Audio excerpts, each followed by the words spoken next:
Something that always looks nice on a classic vehicle is a historically accurate tax disc. If you don't have one, there are a number of solutions. There's an urban legend that people used to put a Guinness label in the disc holder. In some years, it might have worked, if you were driving very quickly past a short-sighted policeman. But probably not. You can try it if you like. Tax discs were withdrawn in October 2014 and replaced by an electronic system, so you can display any disc or fake disc you like. If you want something that looks a bit more authentic, one solution is to buy an actual tax disc on eBay, if you can find one with a suitable date.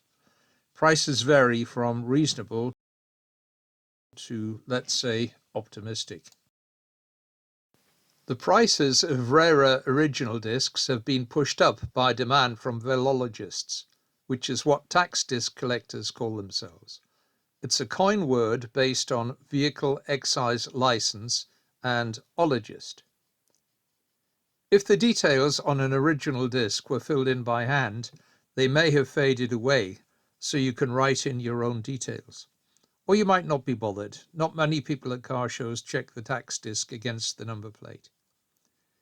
If, like me, you're a fanatic for authenticity, then the answer is probably a reproduction disc. There are quite a few companies supplying these. Price and quality varies considerably.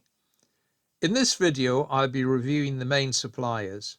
If I can tell from their adverts that I won't like them, I won't go any further. But if they look okay, I'll buy samples and review them here by comparing them with an original disc. I'm not looking at eBay vendors, as there are hundreds of them and they come and go all the time. It seems everybody who owns a printer is selling bad copies. But you may want to check eBay if you're looking for a non-UK disc.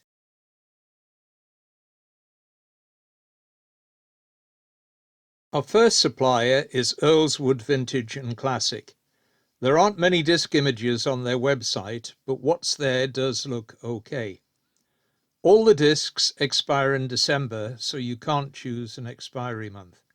And there's nowhere on the order form to specify what's on the excise stamp, so presumably you get what they give you. It's not clear if there's any printing on the back or if there are any perforations where appropriate. The cost is £26, presumably for one disc. That's a bit beyond my budget, so I'm giving this one a miss. Our next supplier is Poplar Greg. There are plenty of disc images on the website and they all look great. You can choose anything you like as the expiry month, and you can choose any location you want for the issuing office stamp.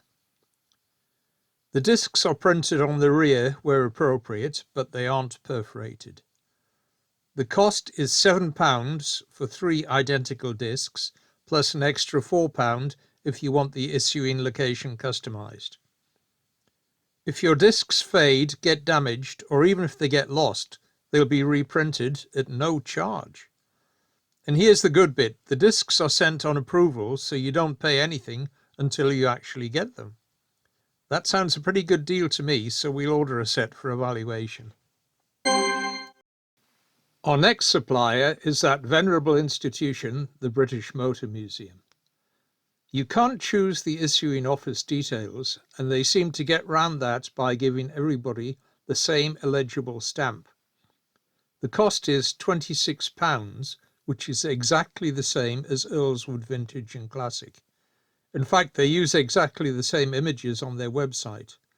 It looks as if they are just a reseller for Earlswood, so we'll give them a miss. Next we have Logo That Polo. Very little information here, just a simple order page. You can pick any expiration date you like, as long as you avoid anything between 1978 and 1987. Very strange. And now another famous name, the Ace Cafe. They can supply replica tax discs for an eye-watering £37. But if you want to buy one, you're out of luck because their website is bust at the moment. And last but not least, we have Minifinalia. They win on cost at an incredible £4.99 for 6 discs. They look pretty good too, and you can specify all the details. So that's one for the order list. Well, that's reduced our shortlist to 2, Minifinalia and Poplar Greg. I had hoped for more, but with competing prices as low as £4.99, I can't really recommend anyone pays £26 for one tax disc, particularly if it has drawbacks. And they've both arrived. Let's look at Minifinalia first.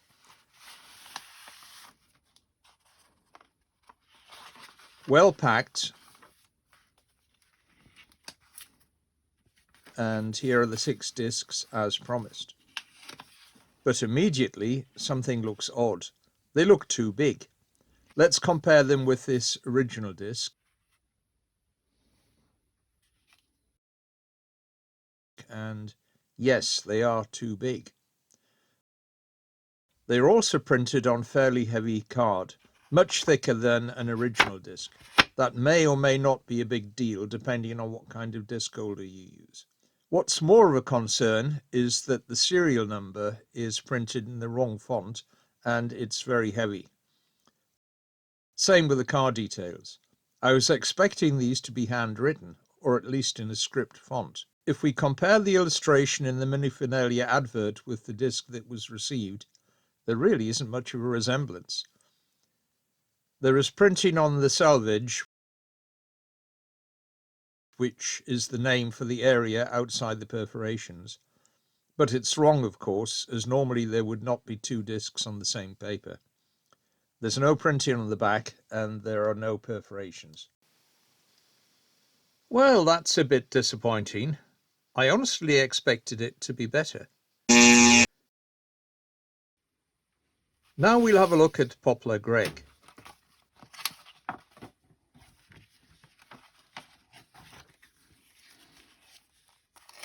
Well packed,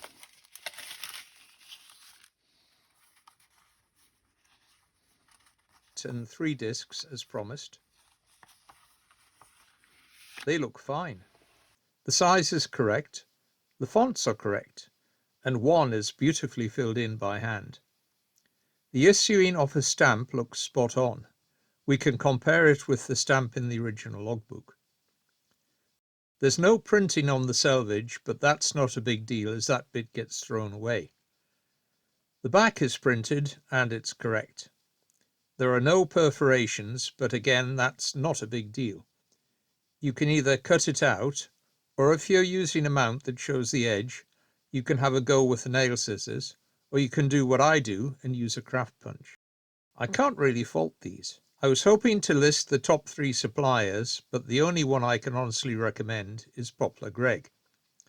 So I suppose second place goes to the Guinness label, and this one is third place. If you know another good supplier I've missed, please mention it in the comments. Thanks for watching and see you next time.